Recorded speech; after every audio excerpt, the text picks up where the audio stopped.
The owner of a South African mine where police killed 34 people last week says striking workers must return to the job Monday or face being fired. Lonmin PLC says the strike is illegal and that the deadline is a final ultimatum.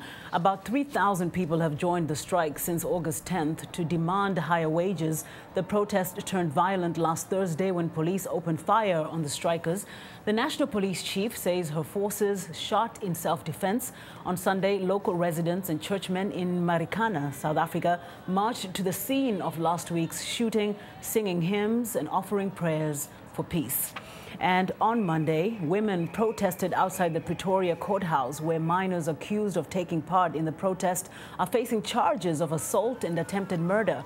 The women want leniency for the men who are often the sole breadwinners for their families. Now, President Jacob Zuma has ordered a national week of mourning. He's also appointed a committee to assist the victims' families. A separate team will lead an official inquiry into the shootings. Now, the mine shooting has triggered a deep identity crisis inside South Africa.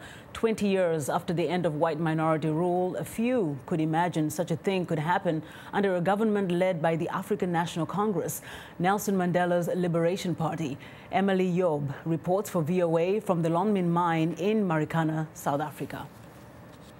The faces are sad and the looks are angry. Just days after South African police killed 34 miners, 2,000 striking workers gather in an open field. They are waiting for national politician Julius Malema, a former African National Congress official recently expelled from the party.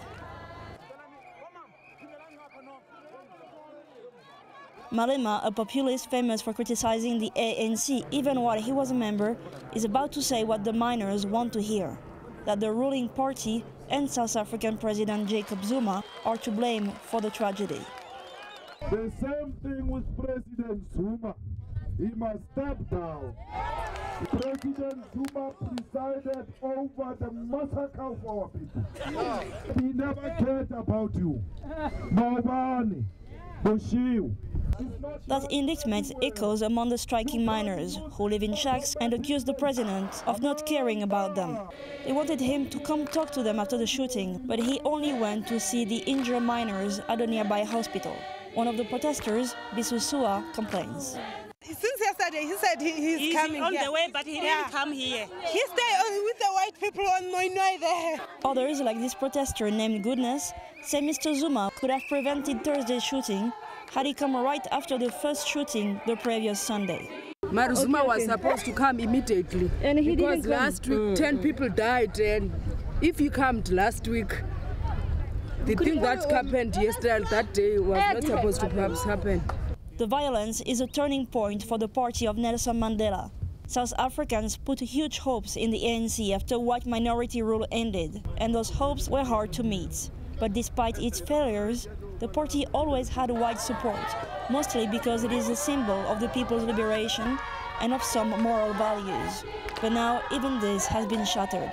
For Princess Makutu, a miner's wife, the shooting at the mine is still hard to realize as she sports a shirt with President Zuma's face. Government, I've got a problem, a big problem, because we didn't expect that thing. We're doing the police. The police is do a bad things. We kill our families, our friends. Like her, some people here still want to believe in Nelson Mandela's historical party. But the period of unconditional support and idealization is over. And the ANC will now have to prove to South Africans that they can still be counted on. Emilie Iob for VOA News, Rustenburg, South Africa.